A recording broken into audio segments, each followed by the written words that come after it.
নমস্কার বন্ধুরা, আজকে দেখাবো পেঁপে আলু দিয়ে রুই মাছের ঝোল।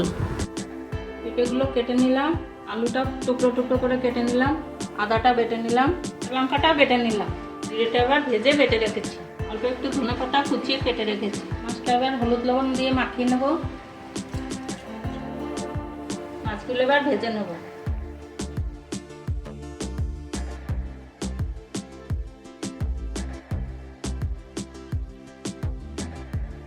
ভেজেছি, ওই তেলের ভিতরে একটু জিরে দিয়ে দেবো, ভিতরে এবার আলুটা দিয়ে দেবো।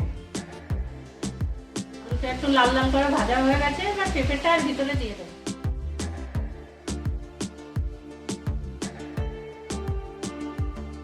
ভিতরে এবার আদা বাটাটা দিয়ে দেবো, এর ভিতরে এবার হলুদটা দিয়ে দেবো।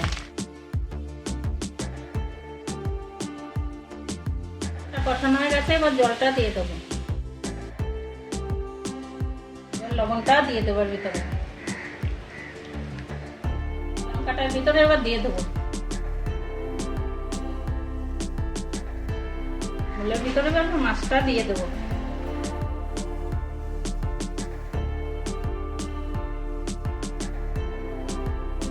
এবার জিরে বাটাটা দিয়ে দেবো,